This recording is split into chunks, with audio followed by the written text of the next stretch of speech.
তত্ত্বাবধায়ক সরকার ব্যবস্থা ও নির্বাচন এলাকা নির্ধারণ নিয়ে রাজনৈতিক দলগুলোর মধ্যে ঐক্যমত প্রতিষ্ঠিত হয়েছে, জানিয়েছেন কমিশনের সহসভাপতি অধ্যাপক আলী রিয়াজ। তবে তত্ত্বাবধায়ক ব্যবস্থার কাঠামো নিয়ে আলোচনা চলমান রয়েছে বলেও জানান তিনি।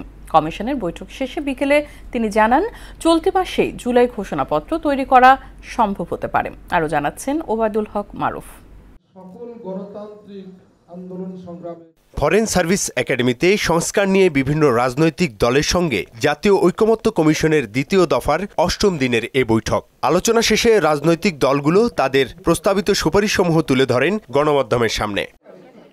শান্তিপূর্ণ ক্ষমতা হস্তান্তরের জন্য তত্ত্বাবধায়ক ব্যবস্থা, জুলাই সনদ সহ তাদের সুপারিশগুলো তুলে ধরেন এনসিপি, এবি পার্টি সহ বিভিন্ন রাজনৈতিক দলের নেতারা। আগামী দিনে যদি এই তত্ত্বাবধায়ক সরকার ব্যবস্থা নিয়ে আবার যখন আলোচনা হবে, তখন আশা করি আমরা একটা সিদ্ধান্তে পৌঁছাতে পারবো।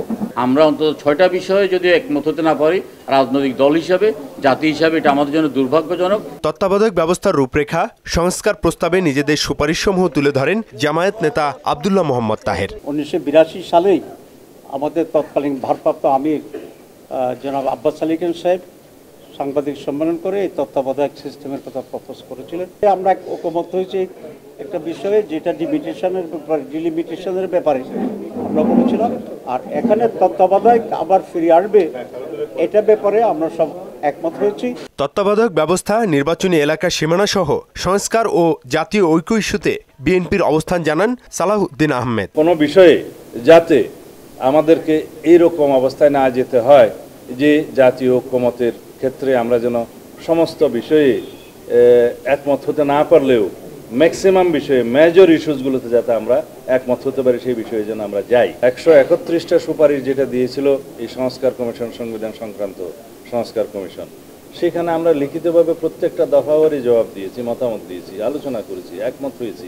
রাজনৈতিক দলগুলোর সঙ্গে আলোচনার অগ্রগতি তুলে ধরেন কমিশনের সহসভাপতি অধ্যাপক আলী রিয়াজ। আলোচনায় বড় রকমের সাফল্য অর্জিত হয়েছে, একটি ঐক্যমত প্রতিষ্ঠিত হয়েছে, সেটি হচ্ছে নির্বাচনী এলাকার সীমানা নির্ধারণ বিষয়। বাংলাদেশের সকল রাজনৈতিক দল তত্ত্বাবধায়ক সরকার পুনঃ প্রতিষ্ঠা করার ব্যাপারে অভিন্ন মত পোষণ করেন এবং একটি সুনির্দিষ্ট ঐক্যমত আছে। রাজনৈতিক দলগুলো সহযোগিতা করলে জুলাই মাসের মধ্যেই জুলাই সনদ ঘোষণা করা সম্ভব হবে বলেও জানান তিনি। আমরা জুলাই মাসের মধ্যে একটা সনদ, জাতীয় সনদ তৈরি করতে পারব। ওবায়দুল হক মারুফ, মহানা সংবাদ, ঢাকা।